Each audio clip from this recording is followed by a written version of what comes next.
Ayan, hello guys. Good afternoon. Visit natin si Gold. So, this is the normal chart of gold. Gold. Gold. Ayan. So, magbibigay lang ako ng konting ng konting point of view ko. So, ayan. So, hindi ako masyadong tumitingin sa trading view na just like before. So, I'm doing my quant analysis. So, kanina nung lumipad ang market without any fundamental, without any push, and then pagdating niya sa taas, tumigil siya, then build up these orders.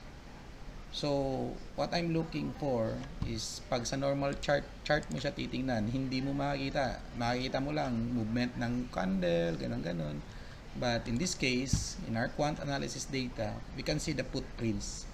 So, we can see those players around kung sino yung naglalaro dyan.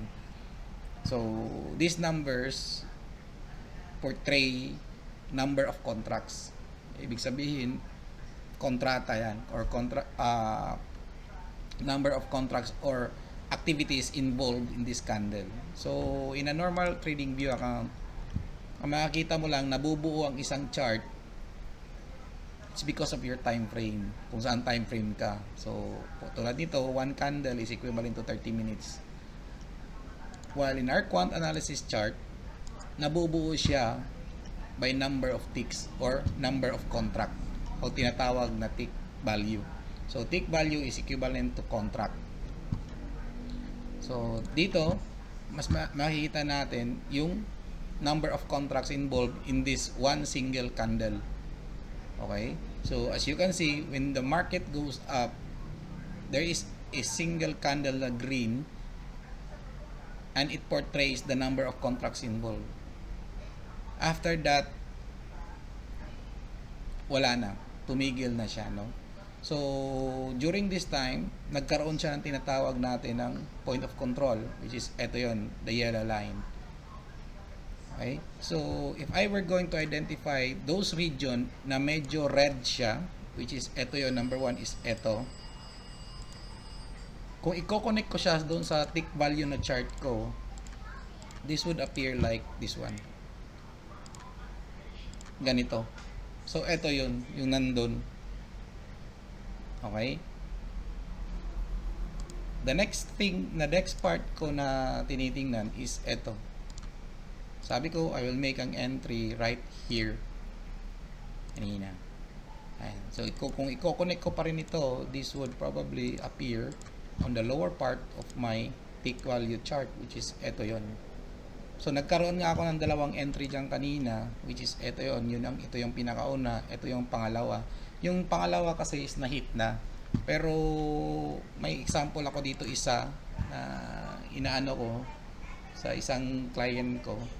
Nare-recover ko yung account niya. Ayan, ito yung una. Ito naman yung pangalawang entry. Okay? Ito yung, baliktad. Ito yung una at ito yung pangalawang entry ko. Okay. So, makikita natin pagdating dito sa part na to, saan ba yung target ko sana alis? Take out. So, tinitingnan ko kasi itong point of line na to, itong point of importance na to, na kailangan niyang ma-break ito. Ito yung kailangan niya para, for example, nag-bounce siya dyan, gaganyan siya, babagsak, tapos gaganon sa taas, tapos saka siya gaganon. Okay. Yun yung inaano. Kasi kung i-connect natin siya, parang ito yung support and resistance, ito yung support mo on that tick value chart, which is ito naman yan. See? Nakikita mo yung support. 1, 2, 3, and the 4th.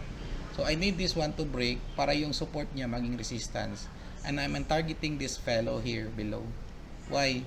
Because there is no such reason or fundamental news kung bakit ito lumipad. Basta lumipad lang siya.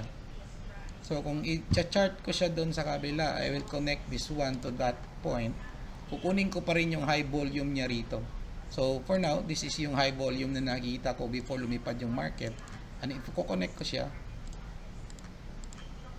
this one, lumipad siya.